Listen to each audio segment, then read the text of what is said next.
You are still watching Prime Morning, and it's time for us to delve into what the newspapers have for us. Like we always do, want to get as interactive as possible. So do send in your messages to us. Anything that we will talk about, let's get very interactive this morning, okay? So send in your messages to us. The government hears us. Actually, this platform has become one of the most watched platforms. And so when your comments come in, or your comments come in, pardon me, they do not go down. They actually head, and something is always done about it.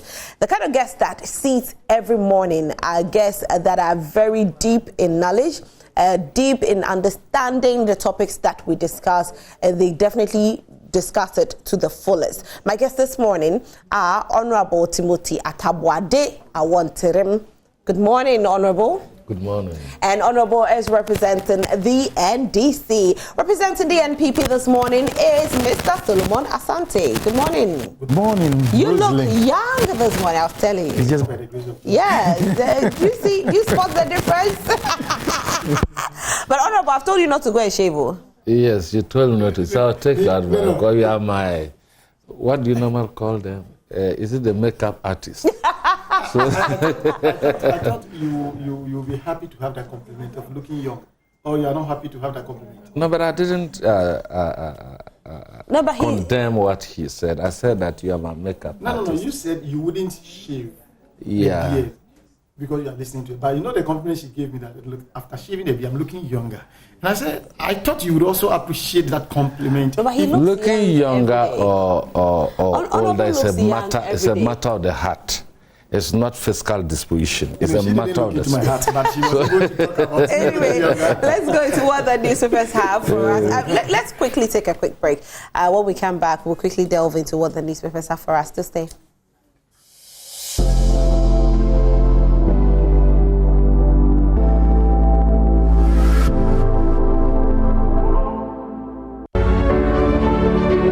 State whether the following about gorillas, chimpanzees, monkeys, and humans are true or false. They belong to the same family. Nelly. True. Hey! That's a false statement. Just imagine. Gorillas, chimpanzees, monkeys, and us all in the same family. I know some of us have families like that, but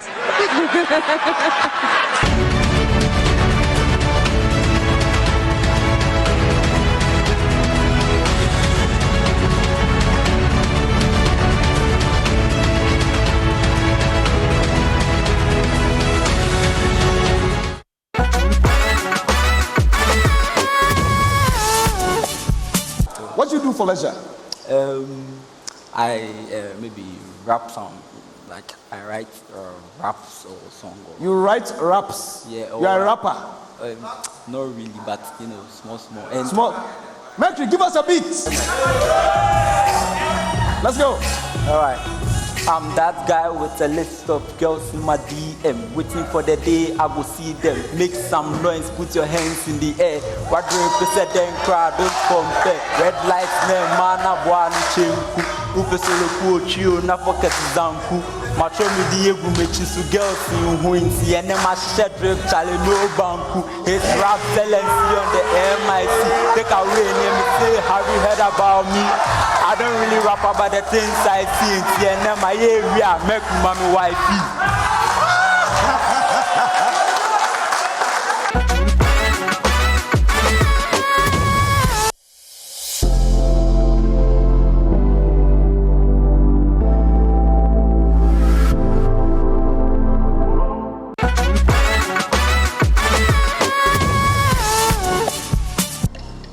Seconds. 9, 8. We have chosen A, Emmanuel Andrew Samini, and you are right.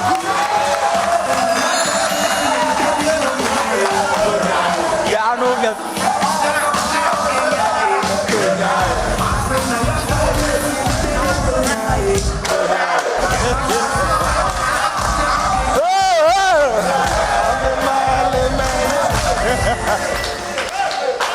You are surely in your element, my brother, and I'm loving it.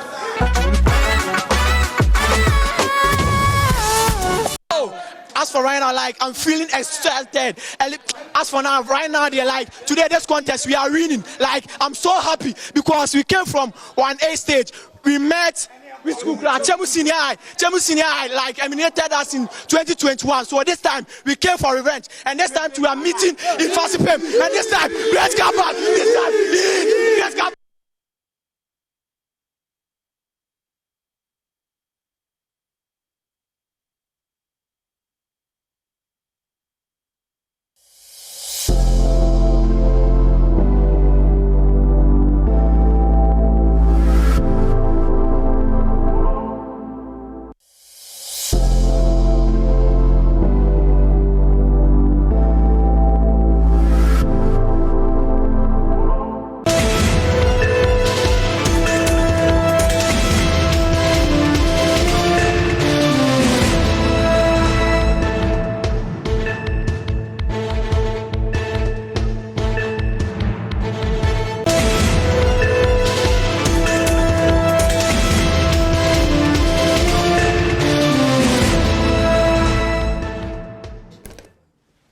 You're still watching Prime Morning. My name is Roslyn Fairley. Let's delve into what the newspapers have for us. Now, if you just joined us, I've already introduced my guest, but I think I'll do it again. Solomon Asante is representing the NPP this morning. Welcome once again for those who just joined. Thank you very much, Roslyn. And for those who just joined, I'll say welcome once again to Honorable Timothy Atabwade Awantirim. Thank you and good morning. Good morning once again. Doing the introduction yes, for the benefit of our viewers. Exactly. Yeah. Let me quickly delve into what the front pages are saying. The Ghanaian Times newspaper front page, upstream petroleum sector, Deputy Speaker slams low local input after 10 years of local content law passage. Military personnel not withdrawn from MIPE operations, says Ghana Armed Forces. We need to train more specialist doctors in Ghana. Professor Adanu appeals to government. 493,400 visually impaired persons lack white cane. Oh, wow. But white canes, are they that expensive? Are white canes expensive? It is expensive. I don't think that's the issue. So what's the issue? Even if they are free, our people will fail to go and bring them to distribute. Get it straight. But that's sad. You know? Even if they are giving this, the white canes to us free, for them to go and even bring them to distribute them freely will be a problem. That's a huge number, 493,000. Yeah. Almost 500,000 persons with who are visually impaired are lacking the white cane. Just in case you don't know, the white cane is the cane that visually impaired persons use when they are walking so that they don't have any form of accidents. The New Crusading Guide newspaper, revamp Ebri Gardens or Tobwa Jan, Kwesi to Akufo-Addo. NPP pledges to reclaim Okaikwe North seat with Kofi Adepa Nyako. Awutu Chiefs fight Gomoa Fete over Kaswa Papase lands. Group calls for dissolution of Bost Board. Government endorses economic recovery plan to promote growth. And Fourth Estate engages Chief Justice over OSP's petition for removal of judge. The Daily Guide newspaper, Kaswa teen killers buried victim alive. Wow. Hey, when did we get here in Ghana?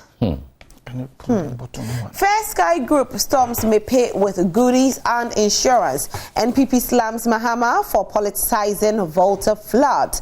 And most experienced Baumia to delegate. And we know that the NPP will be going for their delegate conference on the 4th of November where they will elect their flag bearer. We don't know who that person will be, but we hope that right after that there will be peace.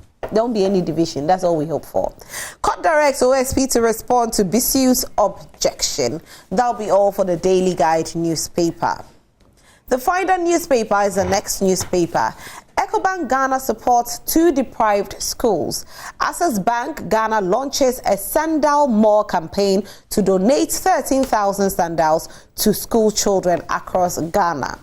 GWCL posts 914.8 million Ghana cedis losses in 6 months, despite making significant strides in several key areas. What happened?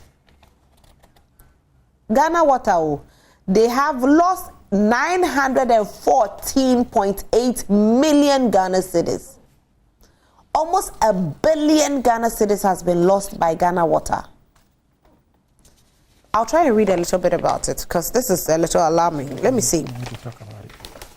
Okay, out of 164.6 million cubic meters of water produced, Ghana Water Company Limited for the first half of 2023, some 76.2 million cubic meters, which translates to 46% of the total water produced, have been lost to physical and commercial losses. With an average tariff of 12 Ghana cedis per cubic meters, the losses is estimated at 914.8 million. Wow. Anyway, we'll try and delve deeper into it. Multinationals show little interest to train and equip locals in oil and gas sector, says the minister. And this, I know my guests really want to talk about it, so we'll touch on it as well. VRA commits 20 million Ghana cedis to support 36,000 spillage victims. The Economy Times, job availability rises slightly. Banking sector shareholders fund shrinks by 10.3%. Free SHS, other social interventions to be reviewed in 2024 budget. Okay, so that'll be all. Any more newspapers? Honorable, let me do the graphic business. That was our final newspaper, graphic business. 50% remittance not accounted for. Let export remain driving force for development. GEPA to banks. Tertiary Business Sense Challenge. University of Education Winneba are champions. Beat KNUST and UCC. Now we delve into our topics, and I know the one my guests are saying they want us to talk about is to do with the multinationals showing low interest to train and equip locals in oil and gas sector. This is what the minister is saying. You know, when it comes to oil and gas, the contract is usually between ourselves and foreign bodies. The foreign bodies come in with the money and contracts are signed. Now, if they train our locals, what happens is that our locals get equipped. So anytime they leave, we still have the men.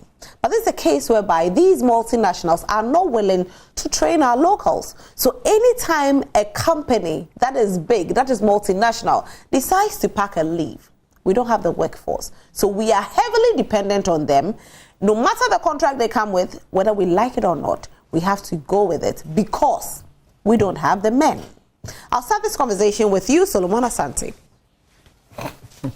Thank you very much, and a good morning to our cherished viewers.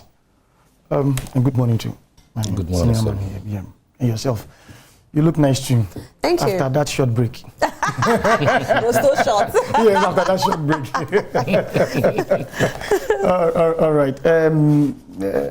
It's something that needs to be spoken about, and it's something that needs to get some sort of solution, because we can't sit in a country where we have expatriates coming in, signing contracts, and then by the end of the day, they do not impact that know-how to the local. You see, you spoke about local content by another minister. I think that was the deputy speaker, Joe Wise, who was talking about this local content. So the local content law has been passed for 10 years now. Yes. And we started this oil fence 16 years now. 10 years down the line, we still don't have, they show little interest in sort of impacting that technical know-how to our people. Is it deliberate? That's the question to ask. But that is what would take me to the fact that, you see, it is trite. It's a trite knowledge that when contracts of such nature are signed, there are kickbacks here and there. That's what I said. Very, very trite. We can't run away from it. Is it as a result of that exercise that sort of brings out that unwillingness in the MA? Well, they know they have something behind with you. So if they are not doing it, you don't have the balls to sort of call them to order because of that thing that has passed behind. Is it that it's eating us up? A little bit of bribery or kickback or something? Exactly that I mean, it's a kickback. Yes. Is it that is what is eating us up? And I think I will focus on that. Because if there's nothing of the sort between you and I, you've come an expatriate to sign a contract with you and you are working, and within the contract, there's this local content, you need to impart knowledge to our people so that when you are no more, they can take, and you are showing little interest in doing that. I can call you to order because you are sort of breaching the contract, the terms within the contract.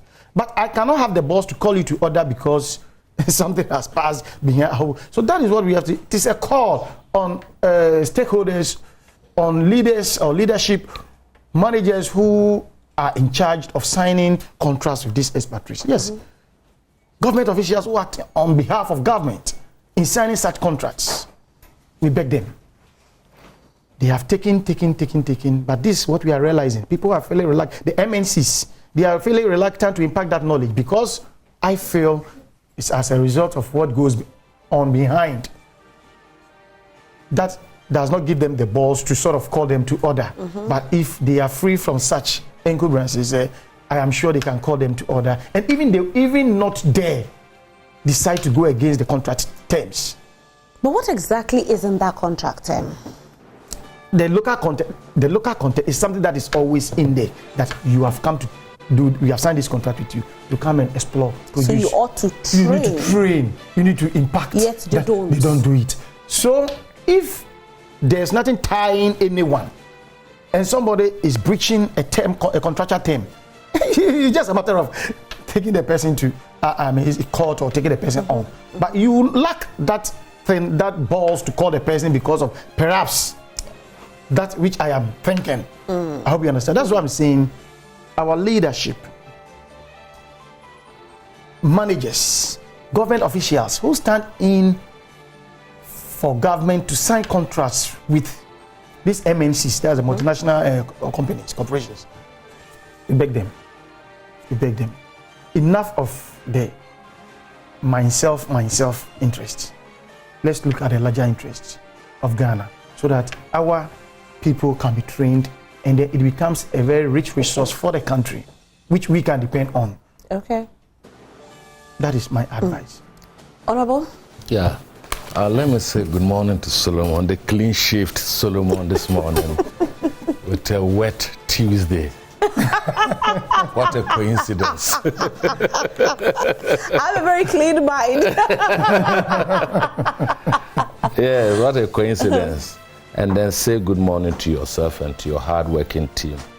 Yes, I agree with Solomon to some extent, but you see, the lamentations are too much. Why are government changed? Why do we vote? We vote because an incumbent government exhibited incompetence. Then you tell us that you have the men, and when the men come, you parade them and tell us that they are Yale-trained people, they are Columbia-trained, university-trained people, they are Oxford-trained, and then they can tackle the issues. That's why we vote. That's why we change government. We don't change government because people, we do appointments and they come and lament to us. There's equally like we should leave the country on an autopilot. We should leave it. Since when have they realized that we sign a contract and then the contract has certain clauses? Are we meeting those clauses? Are we meeting them for the benefit of our people? Our people go to do this contract they go there, that ungodly demands they make, that unethical demands they make the foreigners in the foreign country look at our people to be like, these are not serious people. So even if we don't go with the terms of the contract, they cannot do anything. For instance, what did the Frimpong Boateng report tell us? Frimpong Boateng opened his mouth and told us that a cooked program was brought to him. He refused to sign, and they gave him $5 million, and he refused. If you behave this way, and the foreign contract knows that Ghanaians are cooking contracts to dupe their own people, not a colossal amount of $80 million. What do you think the foreigners will look at you? Why are you complaining?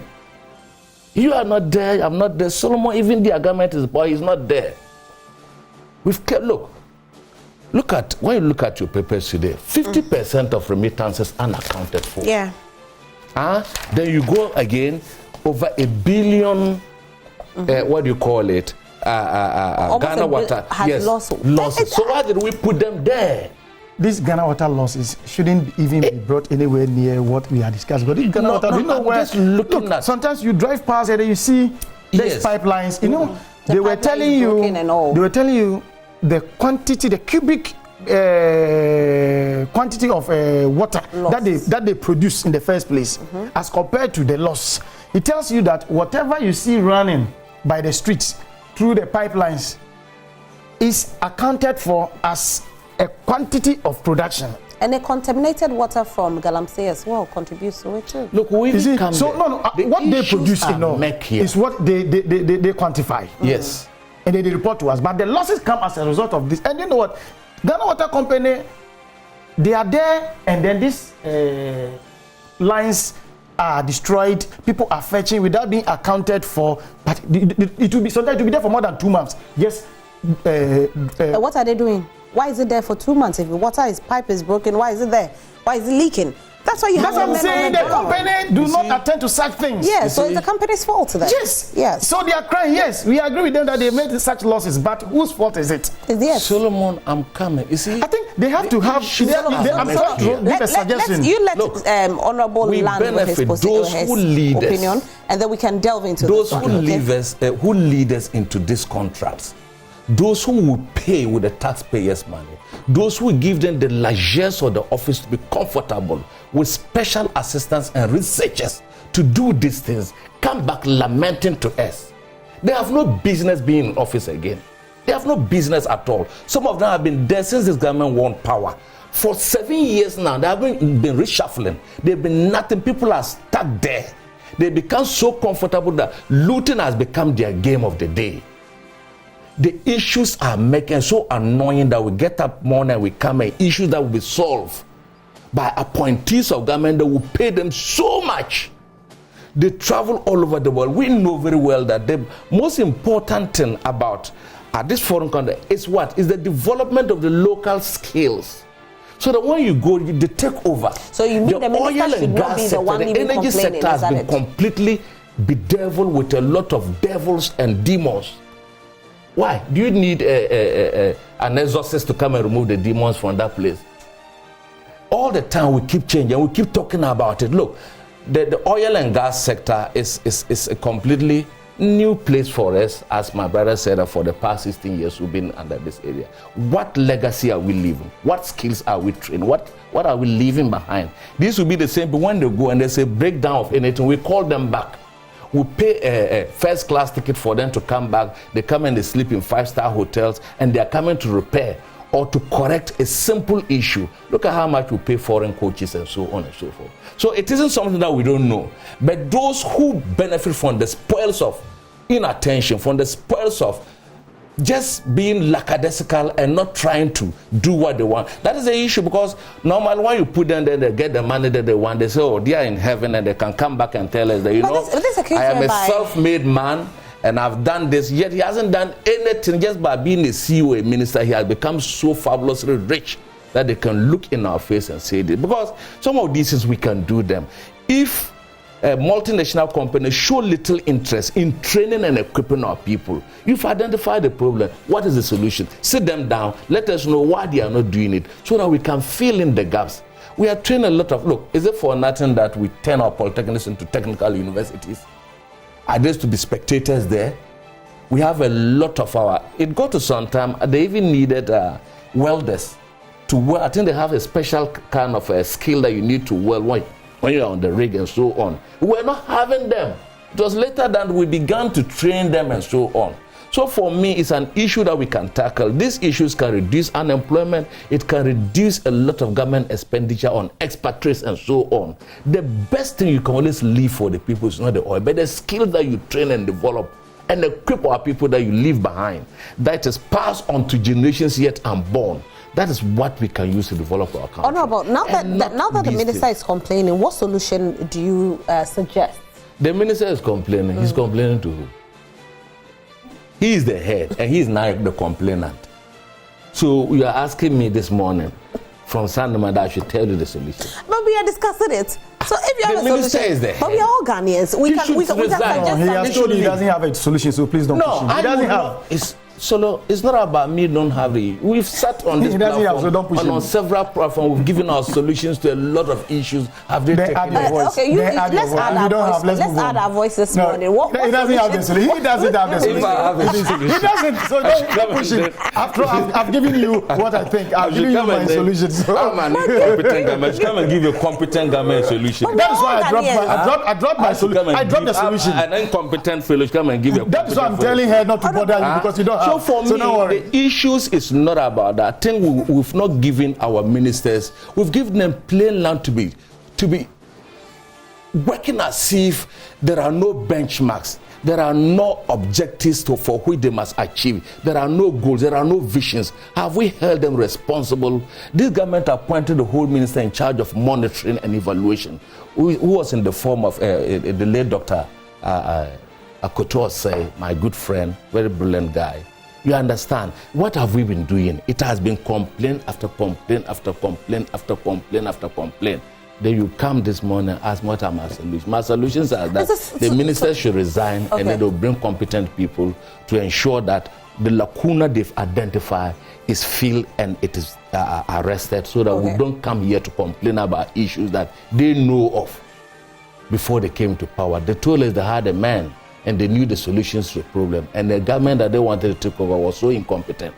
So they cannot come and be asking the incompetent government to give them solutions. Since when have we become a yardstick for them to determine what they should do in this government? Okay, I think you wanted to talk a little bit about the Ghana water. The Ghana water, yes. You see, service providers, including ECG, including telephone providers, they keep complaining. Like my brother identifies some areas where water is leaking and so on.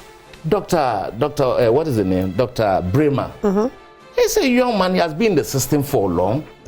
He should know where the problems is. When the losses are occasional, it is passed on to the consumer. Yeah. That is why we keep getting exorbitant increment in tariffs and so on to pay for utilities for waters that we do not even consume.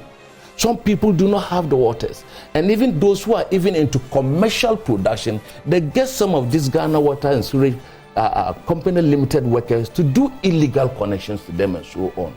The wastage in the system, in the transmission of the money into the water too, is huge. It's legendary, and it's a legacy issue for which we don't have to lament. Look, Dr. Bremer has been there for the past 7 years, and he will not be changed till this government ends for the next 8 years. What legacy is he leaving? For the next 8 years, are they breaking the 8? What I'm talking about for the term to end is left with her. What I'm saying is this: what legacy? If you are appointed as an official, you should leave a legacy behind, so that when you are not there, you are told that people can use that to remember you. So if officers come and they keep complaining and passing on their incompetence to the consumer, then we don't have a business appointing them and giving them all the luxuries of the office, and then they can even travel in first class ticket outside and take holidays and come back and still complain to we the consumers. I don't think it's good governance. And those who ought to be blamed must be blamed, and not to put it on people who steal. They will steal because when you leave your door open, thieves will come in. But when you close it and it's broken, people will say, oh, you closed the place, it was broken. So people will always steal, especially the utilities. They will steal. There will be illegal tapping of energy. There will be illegal tapping of water, even including telephone services and so on. It is for those people. Look, because of that, at a time we went and we brought, buy water to take over. And look at the issues that happened at ECG. We had to go and bring PDS. PDS ended with a lot of corruption, with sharing of shares to barbers and so on and so forth. Shares to barbers? Yes, one of the shareholders was a barber. Yes, he's a barber and he's been barbering my head. Why? Oh, okay. So he's your friend? Yes, he's a barber. So you give shares. So he told you that he's a shareholder? He's a shareholder. I know him. He knows me. You know. So yes. He's still into barbering? He's still into his barbering business. And have you fallen for that? See? Oh, it's true. Don't let me. I can even mention, but it's not for. I know your style. You know what my style. I know your style. I know it is. I'm just wondering so you don't who this share. Baba is. No. You don't and this share. Baba is a shareholder in PDS. And so how much shares was this Baba making? He didn't disclose the shares. You don't know the percentage. I know his businesses and so on. Ghanaians know, Honorable. And he barbers your hair. They know your style, so don't worry. So you see, Rosalind, we normally bring the foreign company just on the note. Look at the amount of money PDS came and took from the people of Ghana.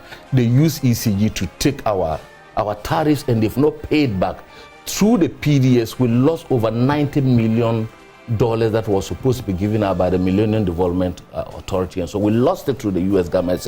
They said they were not going to give the money because the contract was tainted with corruption and so on. So we do this, and then we bring foreigners who are not better than even our technical people, and they come and be bosses of our people. Today, as we speak this morning, we brought a technical man at the Bank of Ghana who is a policeman sitting there with a cane.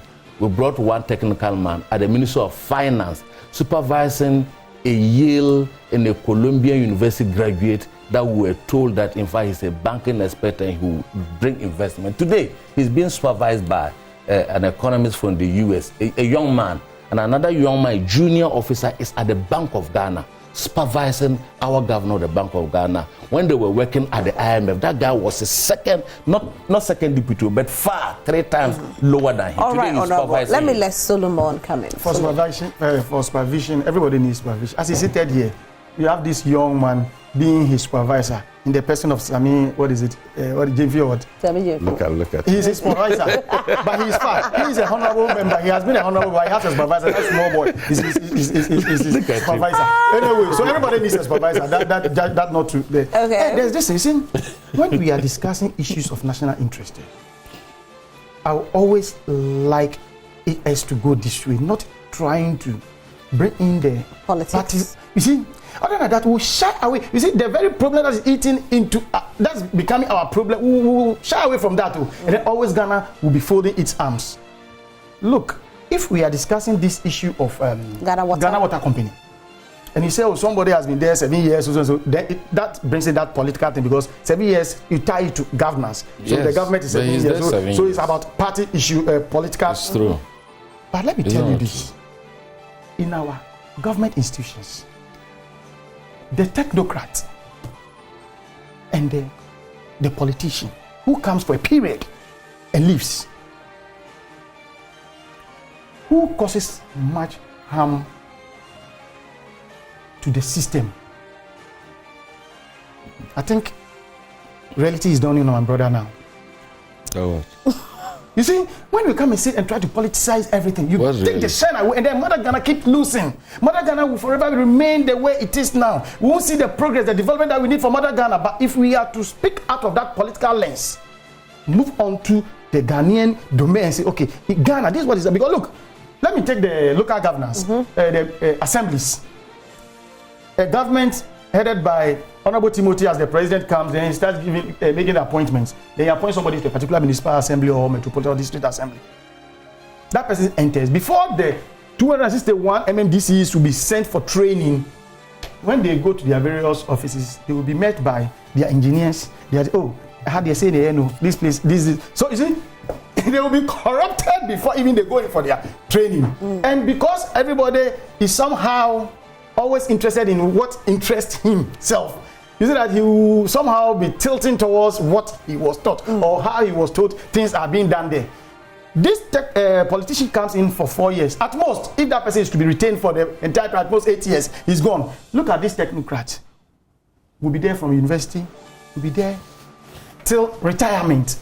The worst that could happen to that technocrat is you have been transferred from one district assembly to another district. And then when he goes, the same practices goes on. Solomon, the issue here is to do with the leadership, because this is a case whereby you've been put in an institution to make sure the institution doesn't run at a loss. Now, when we talk about running at a loss, whether the loss is from somebody or it is you who is in charge.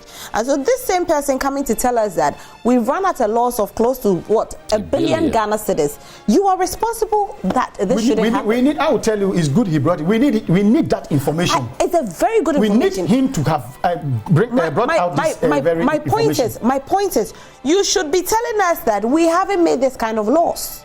You should be telling us that when I took office, I have been able to curb ABCD, and we have made ABCD profit. Not you declaring a billion loss. It's a headline that you read, and we decided we have to go into it. No, when we went into it, we realized that.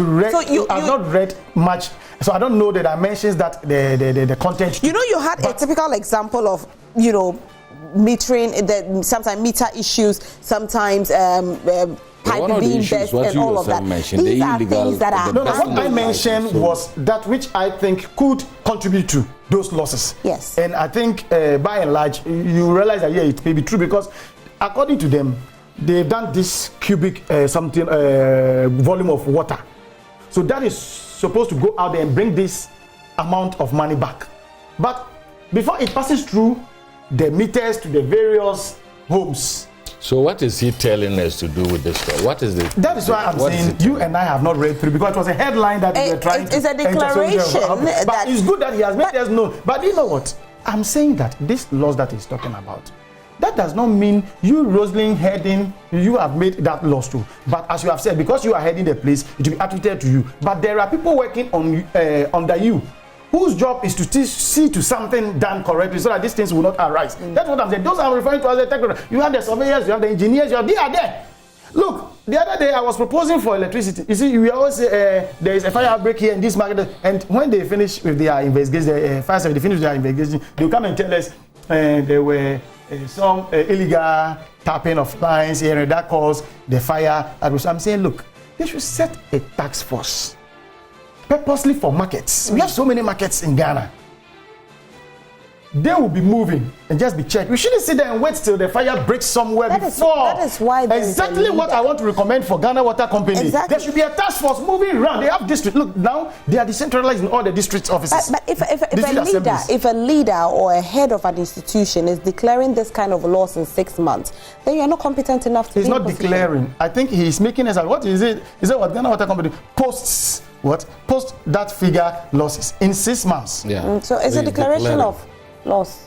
But have we read? We have not read. That is my problem. But the thing, despite making significant strides in several key areas. No, but at the end of the day, you are telling us that you have made this loss in 6 months. At the end of the day, this loss will be transferred to we, the consumers. Because when they increase the tariff, they will make sure that they can carry it. Whose fault is it when it gets to that extent? These pipelines that we see flowing, that people go and put their gallons, their buckets just to fetch into their homes without paying for. Sometimes it is maybe a heavy car passing by, it passes on the pipeline, then that thing. Sometimes people deliberately also cut. You know, let me use a typical example of the Ghana Police Force.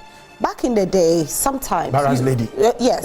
You know, you pass a red light and nobody's following you. Now, motors are stopping at red light. Why? Because the IGP has put systems in place to make sure that people are not crossing red light. You ought to put systems in place to prevent certain things from happening. So as a leader, all of these things are under you. Who knows? That's what they say. I'm always hinging my discussion on the fact that I've not read through. I don't know, maybe he said this is the loss we have made, and it's as a result going through. I realized it's as a result of this.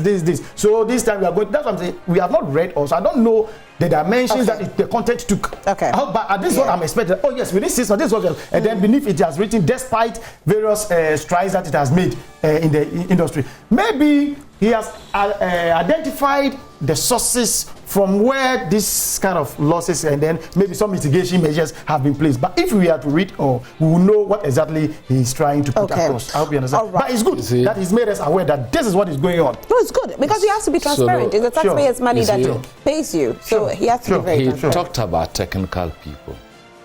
Who caused the problem for the technical people? It's the appointees. If we come and then we are back saying that the technical people are the problems, you are in fact, you are appointed to give direction. You are appointed to lead. They give you their technical expertise. Sometimes it is even rejected.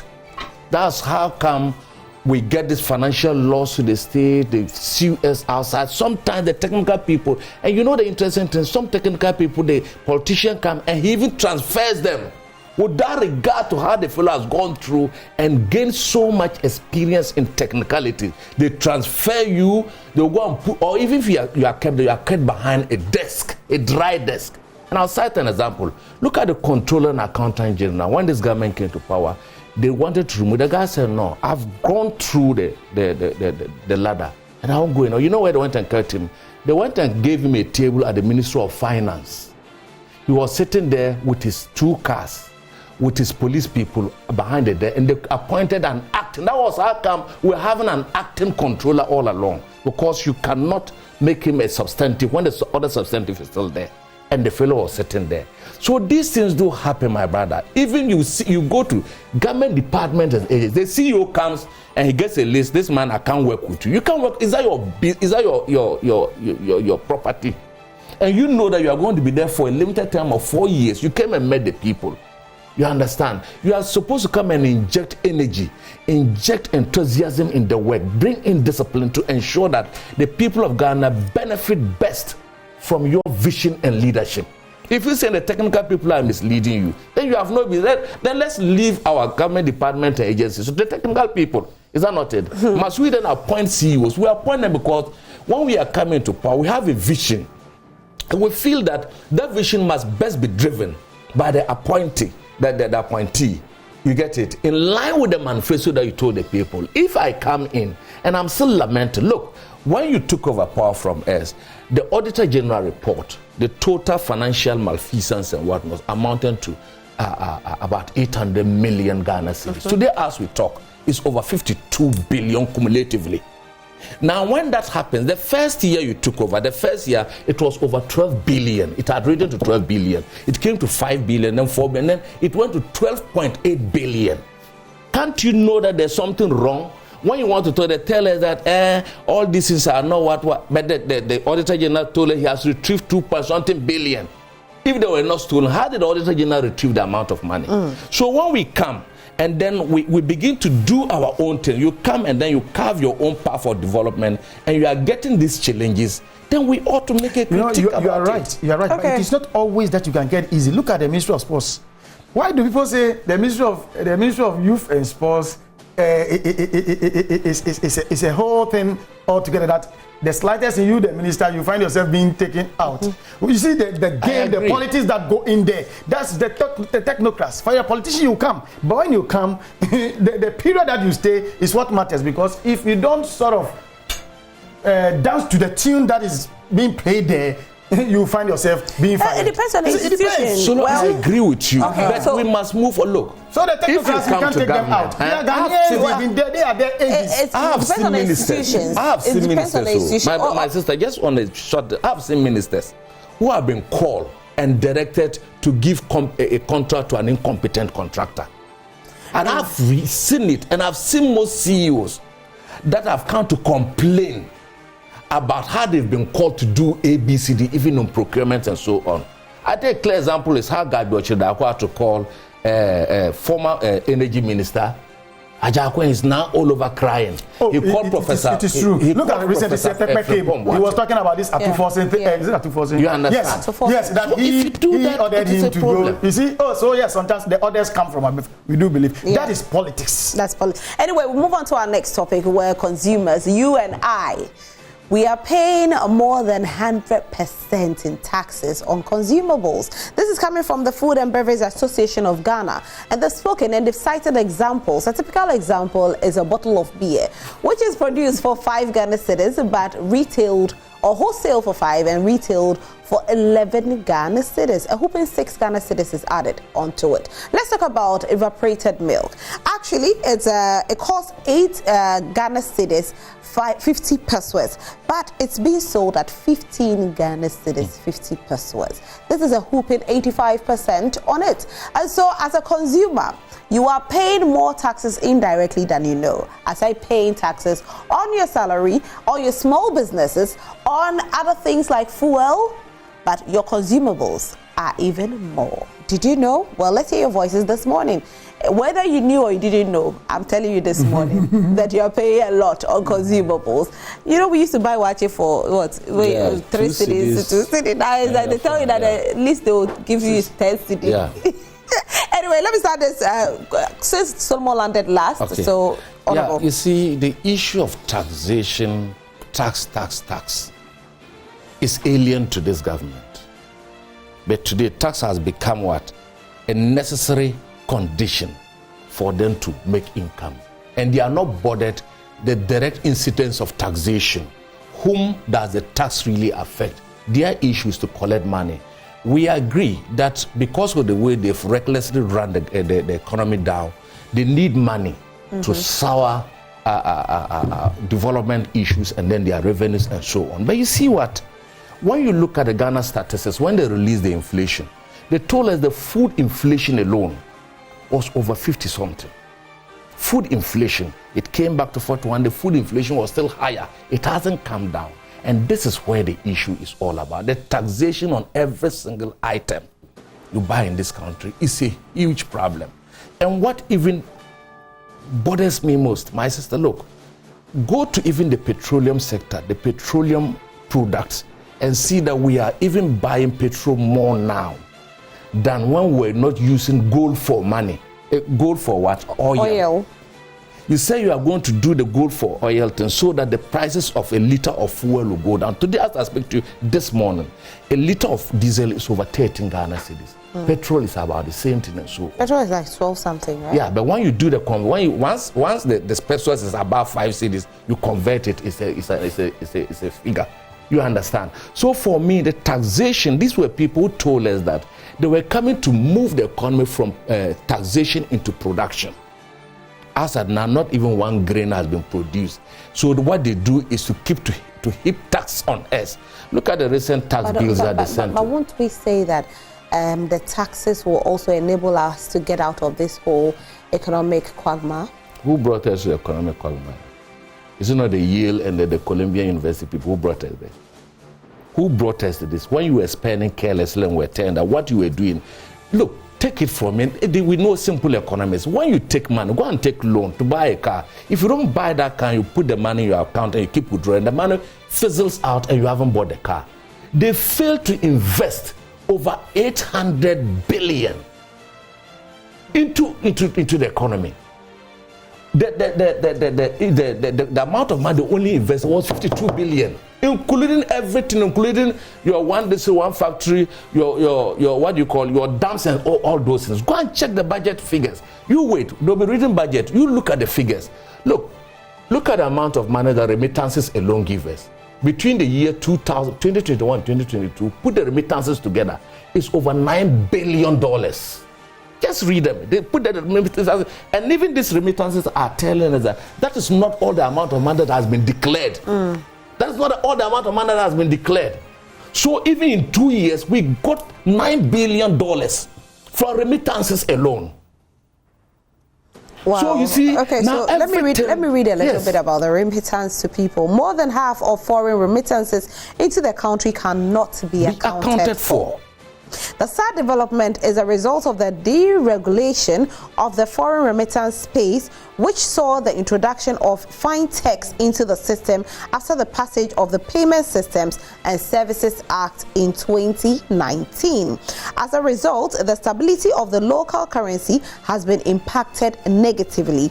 Banking consultant Dr. Richmond Etuahene told Graphic Business in an interview that if all remittances that came into the country were properly tracked, it could have served as a major boost to the local currency. According to a World Bank report on remittances, Ghana received $4.5 billion US dollars and $4.7 billion US dollars in 2021 and 2022, respectively. But the Auditor General report on this shows otherwise. General report on this consolidated statement of foreign exchange receipts indicated that remittances for 2021 and 2022 amounted to 2.11 billion and 2.12 billion respectively. So Auditor General could only account for 2.11 for 2021 and 2.12 billion. And meanwhile, we received 4.5 billion. Yes. Why this attracted me was that I keep monitoring this thing. You know, it is always put in the budget. What we get. These are the budget. The remittances. So where's the money? Now, that is the issue. You see, improper tracking, illicit money, transfers and also those things. So we can get money. So now the burden is so much. Talking about we need tax. We need taxes. Ordinary people on the street need taxes. Yesterday I was coming, one guy was standing here and shouting and said that, why now people know and they understand the economy as we sit and talk this morning. And they feel it They know how much 1,000 Ghana cedis could buy you goods and services from years past by. If you want to look at the deterioration of our money, just suppose $10,000. You are getting over 100,000 Ghana cedis. $10,000 will give you over 100,000 Ghana cedis.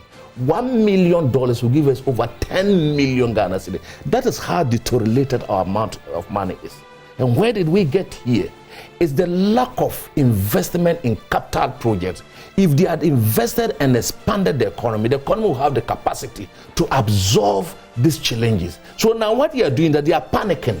They need the taxes. Look, every month government borrow from treasury bills to pay salaries every month. How do you do that? How sustainable is that? And look at our debt exchange issues. You see, people are not getting the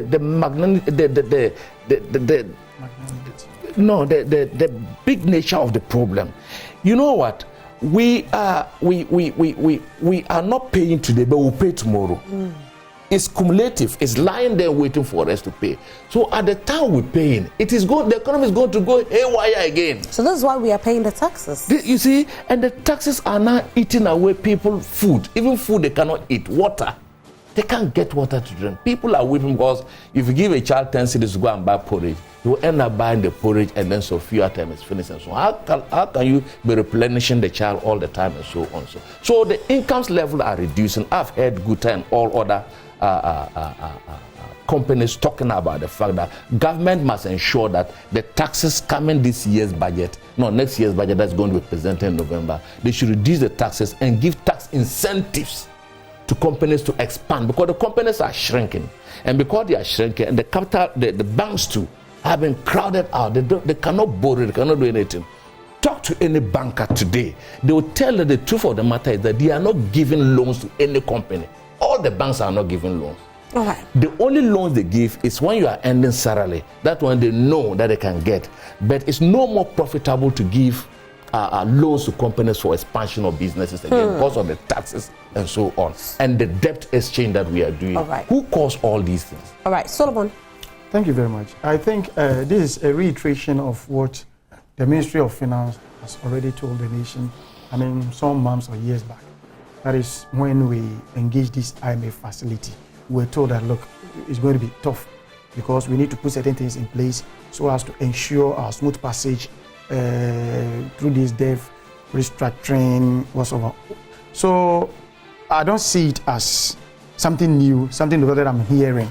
It's something that the nation has been told, and the Ministry of Finance, I think the minister in the last year, November 25th, the budget that he read at Parliament, he made mention, I'm sure this time around, but yes, he did mention something. The companies are calling for some sort of relief this time around in this year's budget, and that is perhaps maybe what we'll be hoping, that we may have some bit of relief, because we've been made to understand that we are going to tighten our belts because of where we find it and the means by which we want to move from the current situation to a better position. At least we've traveled within this journey for a year now. But my issue has to do with, we are looking at 2021, 2022. And this is more or less like causing financial loss. Because you are now talking about the remittances. I was dwelling on the first one, which has to do with the taxes. The taxes. I know, but I'm just trying to tie it with it, because we are where we are because of these things. And I'm just wondering, if we are where we are because of these things, why do we still have the same person as the finance minister?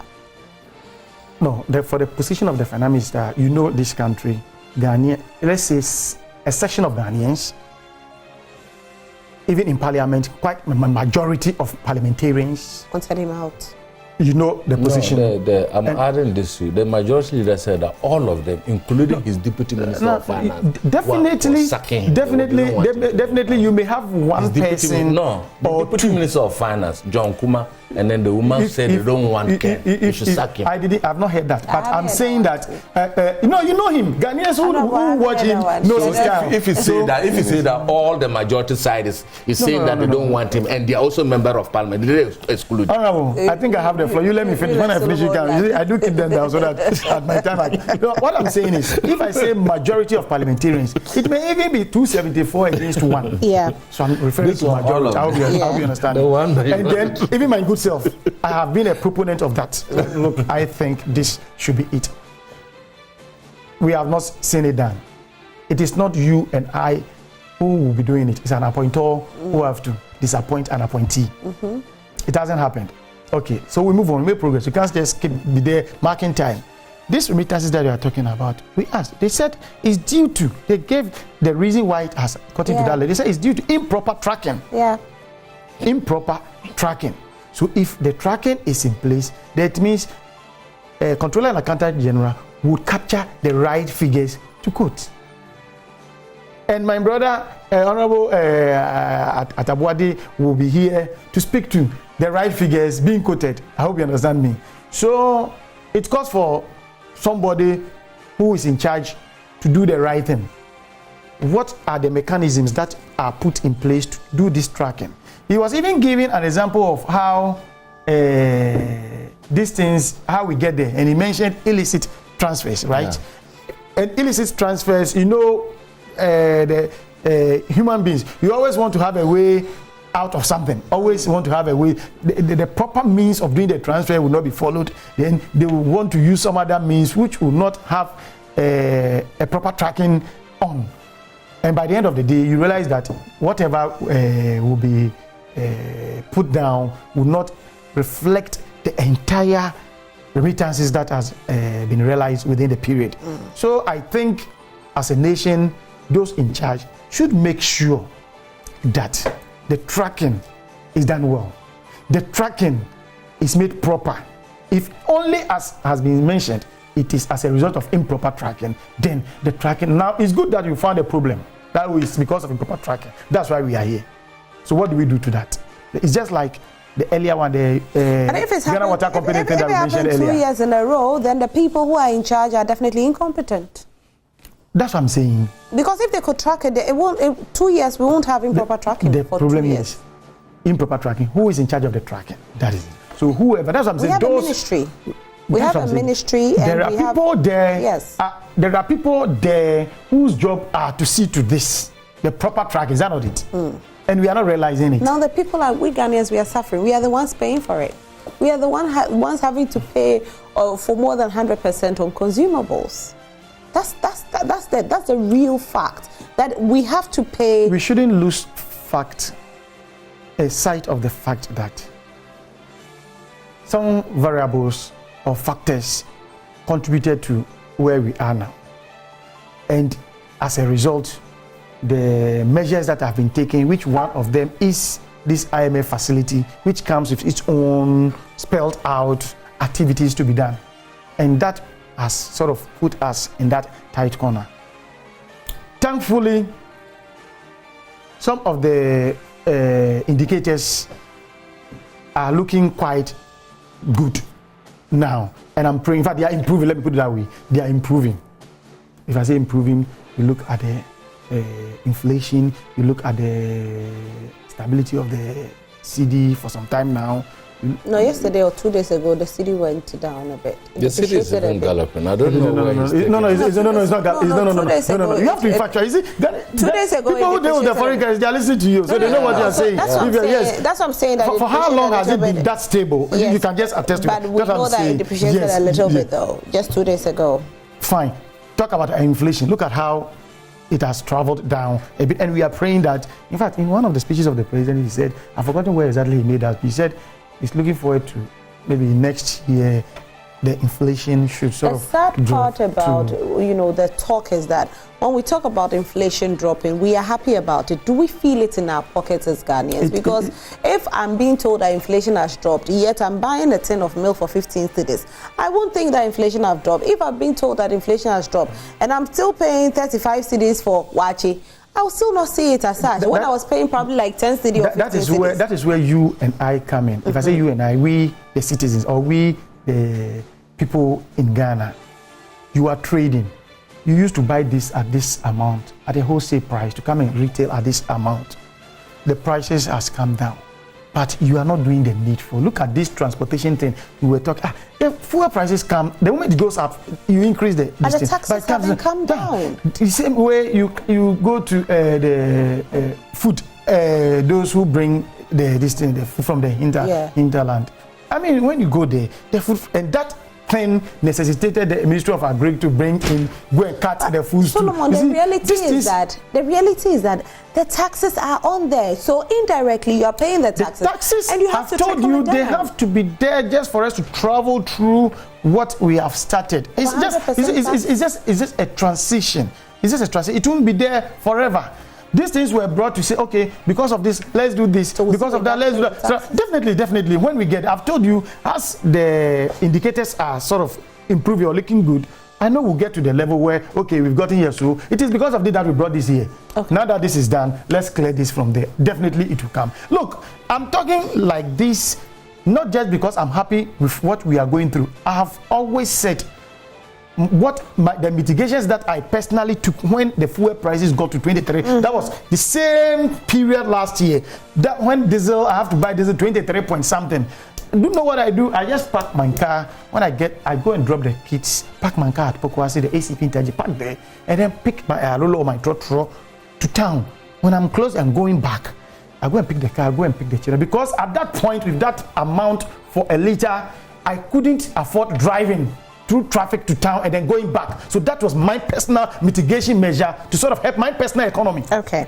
All right, let's move on to the next one. Okay. You see, this issue about the stabilization of the dollar inflation, they should not be. You see, MPP, they need free education. The free education they brought to the free SS. They themselves need it too, not the children. Look, you know that you are not paying your interest rate, you are not paying amortization. And you were supposed to pay over 52 billion. And because you are not paying, your city must stabilize. Because you haven't done anything on the export drive. And we are not paying because it is something that has been spelled out we need to do. But you know the thing is that because you are not paying, that is what you haven't. The stabilization of a foreign currency depends on your export drive. What have you exported within this period? Well, with even the remittance is telling us that that's the reason why our city is struggling. Yes. And my brother, look, inflation is not by the president making public announcements and saying that by next year it should be like this. What have you put into place to ensure that food production that is even driving your inflation so high, you are putting measures to mitigate that?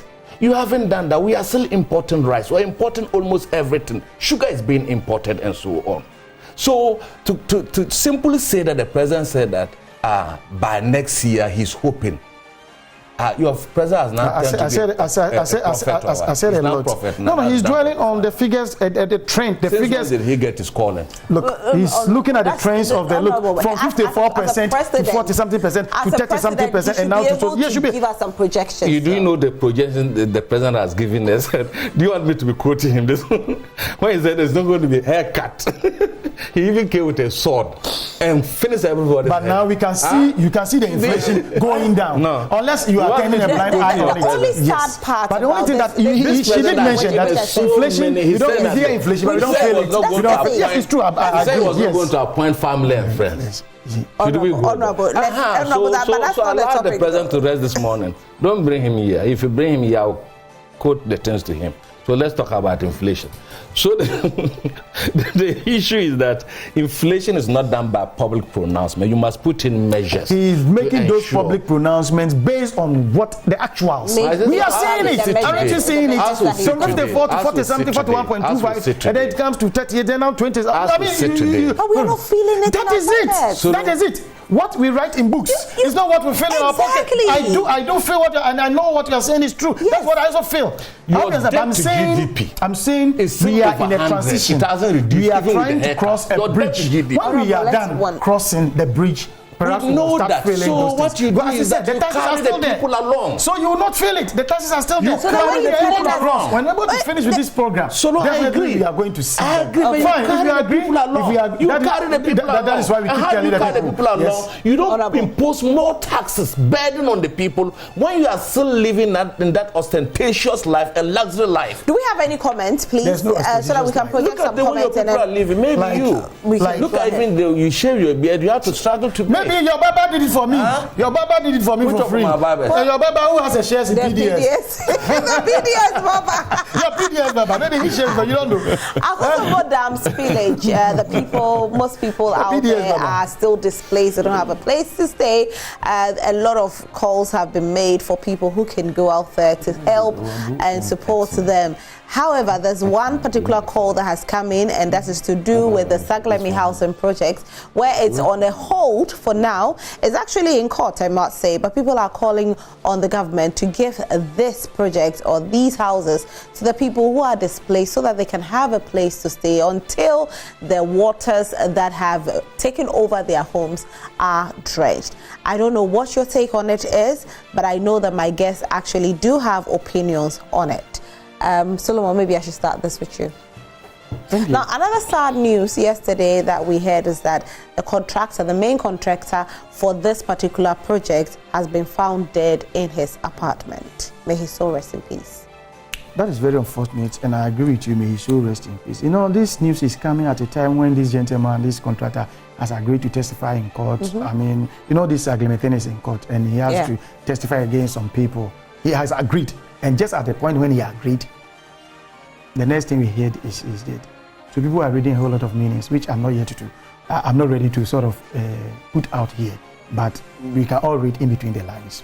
Let's make progress. How are we reading in between the lines? Oh, The lines are blurred if you can read it. Because anything can happen. He could No, have the a heart lines attack. that we He could can be read. I'm somebody saying who people was. are reading meanings. Okay, so we into it. are not reading So meanings. decode it. There are the people who are just reading meanings, Okay. which I'm not prepared to mention here. We are not reading Thank you. meanings. I said people. I didn't say Rosalie. Rosalie hasn't read any meanings So of her. you I hope you take understand. those reading Yeah, the I mean, the meaning. viewers, all of a sudden, the viewers will Those start reading the thinking in a meaning, different you've way. taken it. Before Line and even sinker. we talk about, before even we get here, after mentioning this and people knowing that yes, this man agreed to testify against those who perpetrated this Sagleme sort of thing. What if his testimony was going to be in favor of Even them? if No, you can't tell. You can't yes, tell. How so you you understand? can't- so we can't also read meanings listen to me. into it, right? At the time. Okay.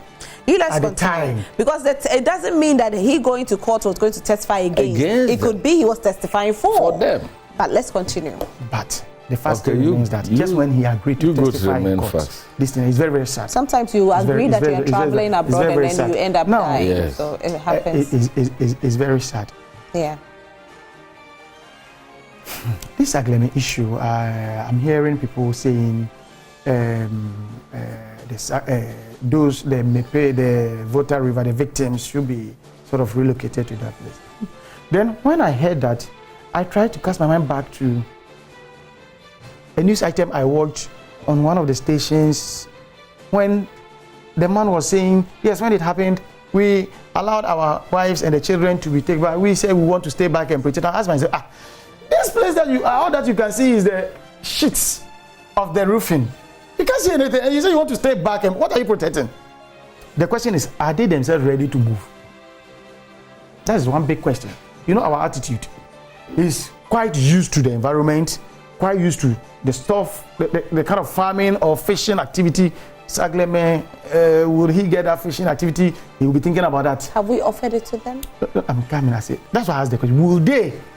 I'm not saying they will not. I'm asking a question. We need to preempt it. We need to sort of come out with certain questions.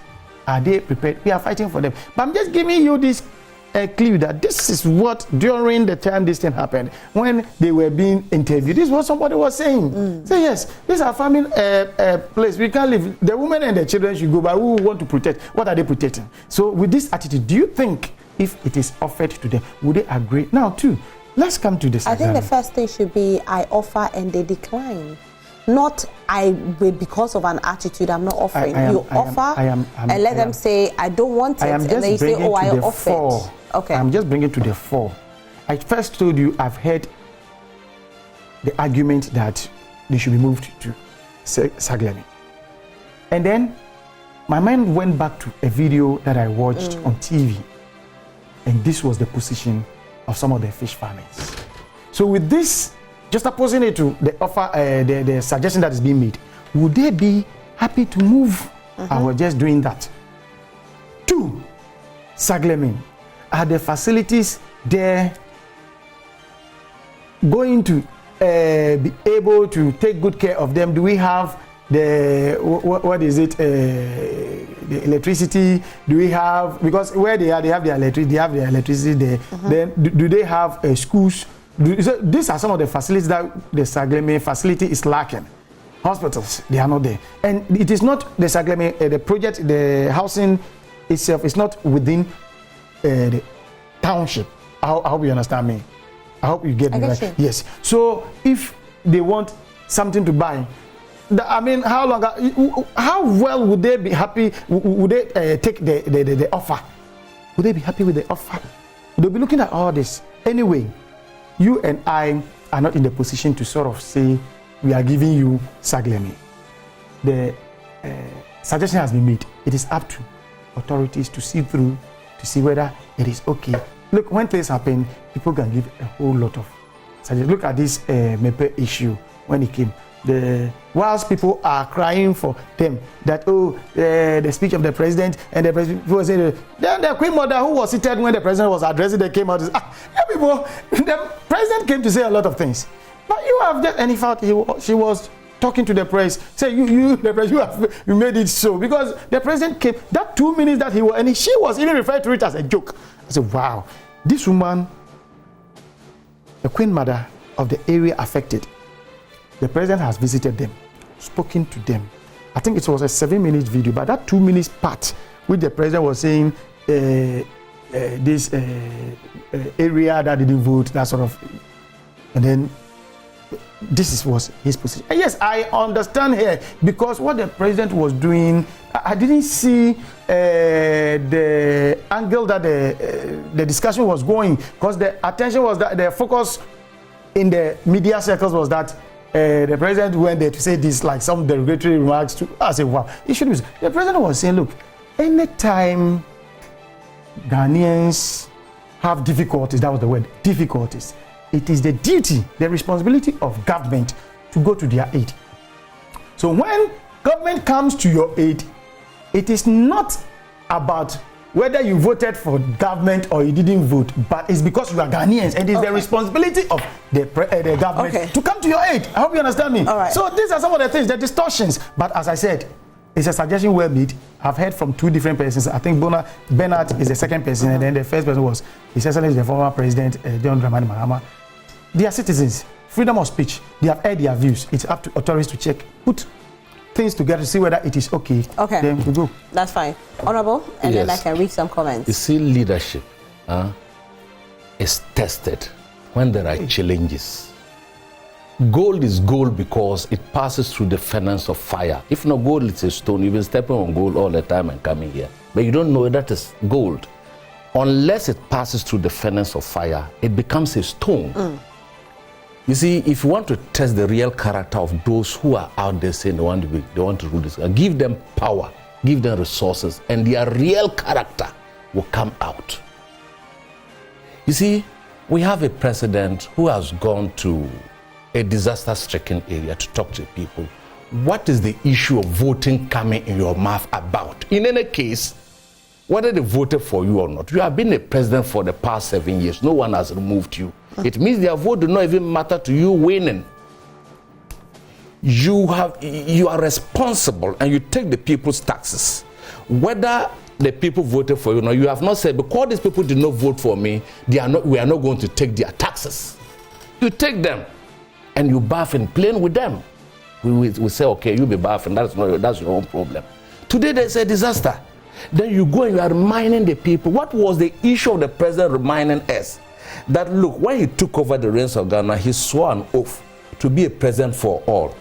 You have been a president for the past year. Must you remind us that you swore an oath? Honorable. Situation called for it. Honorable. You know what? I think that is in the past. Let's talk about, should we give the Saglem housing to them or not? I'm coming because there. We try as much as possible to refrain from one would not remind the president. He's someone who easily forgets by his age. He forgets things. We all forget. Oh, just even as I still forget. So it's normal. We all forget. It's JDM. Are we talking about? We all forget. Honorable. Let's. No, in fact, his forgetfulness is so legendary. We all forget. Even I forget sometimes. You remember he said that he was misled in the Ameri deal. Misled is different from forgetting. Please. I can always quote you. Honorable, so please, let's continue. So the issue is this. The president brought George Floyd here and made a funeral. Did George Floyd vote for him? Is it part of the Saglem? Did George Floyd come to Ghana? Is it part of Saglem? When George Floyd died, you remember the Black Lives Matters. The Black Lives Matters. Wasn't the funeral? Didn't they perform the funeral at the flashback? Should they give the I am coming there. Why do you want to because transcribe? we don't have all day. Yeah, the topic is on table. The topic is on table. This time. Yeah, the topic is on but table. George Floyd didn't vote for the president. Did he vote for the president? Saglem is on table. So would you address Saglem? I'm coming to address Saglem. Should it be given to the people affected? It's not a co-host. Solomon. I took over here when she left. So for me, the president goofed completely. He goofed, and as a president, what legacy does he want to leave when he leaves this country? Is he going to be seen as a president that when there was a disaster, he moved the people ahead, or he moved the people in a divided way that is left to him, the people of Ghana, like you said, and that's why I like you said. As the Queen Mother said. Like you said, we are to move forward. But the issue of the Saglem, look, check all over the world, whether a disaster is man-made or natural, they have some immediate relocation of the people. You understand? It can even be tents. It can even be makeshift canopies and so on for the people to live. So if we have structures like this, it won't cost anything. And sometimes to make the makeshift structures, it costs immediately. You have to go into a contingency fund and so on and so forth to do that. But I tell the contingency fund has been exhausted because it was pumped into the cathedral. You know, the cathedral that they dug there. They said they took the money from the contingency fund, so it's empty. So they won't have money. So if they won't have money and the Saglem housing is there, why wouldn't they send the people? Why wouldn't they send them there? It is much more easier to get the people there than this kind of issues that we have. Because so you agree that we should put them in the Saglem house? Won't do anything. Okay. Because when you put the little challenges that they are having, for instance, the washrooms, and we can create them. And then immediately they start using. So they just need a place to sleep and to sleep comfortably. All right. So we continue with some messages coming in. Good morning, Rosalind. The spillage of the dams are really causing havoc. Though we in Ekuse, where the Pond Dam is located, is not affected because we are on a higher grounds. But just across the river is North Tongu, which is heavily affected. Concerning the Saglemi housing, it doesn't mean the contractor is dead. So the affected people can't be relocated there, or he's gone with the keys. Good morning to the good people of Busila North, including Honorable Timothy, as we are preparing for the coming of Mr. Thomas Alonsi as our MP, Garba Akuse. Okay, good morning to you. Ghanaians voted in for this political administration because they wanted a change, that's a socio-economic change, but the picture look as if things are worse off. My point is that the last time I checked, it was COVID, then moved to Ukraine and Russian war. I believe it will not be a Kosombo Dam spillage this time round that has triggered artificial commodity shortage in the system. Hashtag love, hashtag respect. Aaron Bebako Kokomisa Accra. Thank you, Aaron. Good morning, Rosalie and your team. I'm always confused when your panelists sometimes say that let's not do politics on the matter under discussion. If I may ask, those at your studio, are they Catholic priests? They are politicians speaking for their party, so there will always be politics from Prosper Peki. Prosper, sometimes we just have to be ordinary Ghanaians and remove our party colors. The NPP government will not cease to amaze Ghanaians. How do you label people as incompetent and later turn to same persons asking for suggestions and solutions to issues of concern after forcing your way to power? The current challenges we are facing in the country is as a result of sheer incompetence, lack of proper supervision and recklessness. This Nana and Baumia government should be booted out of office if we really want to move forward as a country. My regards to my cherished cousin, Honorable Timothy Atabwade. This is coming from Daniel Akpaliok from Sandemau. Supermarkets in the country are supposed to accept local products in their shops. The Melcom, ShopRite, China malls are refusing our products in their shops, which is the law. Yet nobody is doing anything about it. What a country we are living in. Patrick, Accra. Wow, is this true? They don't accept it? I see local product, but we can cross-check further. Yeah, I think we will. Good morning, Roslyn. The question I want to ask this morning is that what is stopping the president to declare a state of emergency in the areas affected by the spillage of the Akosombo Dam? By declaring the state of emergency, our foreign partners will come to our aid. What Voltarians need now is shelter, medications, food and water, and not the act of arrogant posture being exhibited. Alaji Hamza, Pig Farm. Thank you, Alaji, for sending your message. Greetings, Joy Prime. In fact, sometimes we, the viewers, feel disappointed because of the way they put out their submission. Do the NDC man want to tell us that Ghanaians are not appointed to take part in any major positions outside the country? In every situation, there will be shortfall, but that doesn't mean there will be no problem or progress. I want to ask if NDC is in power today, will they appoint angels to work at the various offices? Please, let's minimize the way we talk about our national issues so that this country will move faster than the way we are seeing now. The politics is too much. Thank you, Nana. He was watching a different station and he thought it was here. And he mistakenly texted here. Yes, what he has written is not for this platform. You should be told that next time you should watch it. All right, Rosemary, remittances like the president. Okay, let me read this one. Remittances by Ghanaians into Ghanaians into this country is not government money. When Ghanaians working abroad remit money to their relatives in Ghana, it is meant for specific purposes. That is school fees, projects, and family support, etc. Let's be frank. When we receive these monies, where do we change them? Illegal forex exchanges run by foreigners. Market women run shift to go and buy tomatoes, onions, plantain, etc. just so that prices will not. Before many of them will go to the producing areas and bring products and eventually lead to reduction in prices. But greedy Ghanaians now run shifts so that there will be shortages leading to price hikes. All these problems of food inflation is fueled by greed. But we are talking about taxes on food inflation, honey.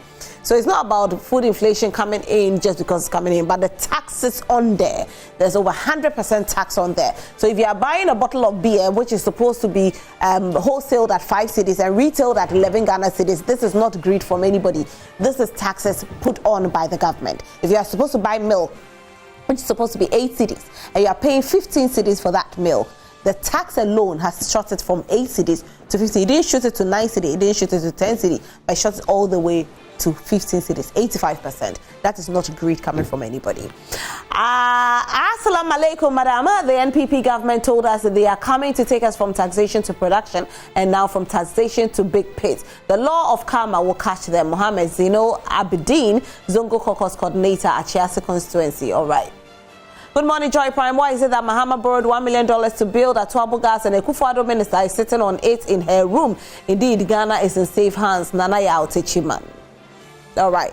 Thank you all for sending your messages to us. Gentlemen, thank you so much for being here. We are super grateful representing the MPP this morning. Clean-shaved Solomon Asante, looking very young. On a wet Tuesday. On a wet Tuesday. Honorable Timothy Atabwade represented the NDC this morning. Thank you so much for watching the News Flash segment. My name is Roslyn Fairley. Do not go anywhere. We know times are hard, and so maybe you say to yourself, you can't drive to the market. Makana Market has got you covered. All you have to do is to download the app on your phone and order any food item, okay? So you can order tomatoes, you can order onions, you can order your plantain, your milk, anything of your choice at the comfort of your home or in your office, anywhere you find yourself. Don't drive through the traffic. Don't go sweat in the sun. I mean, preserve yourself, okay? So just order from Makana Market. Makana, www.makanamarket.com. That's the app. Just download it on your phone and order and get served in the comfort of your home.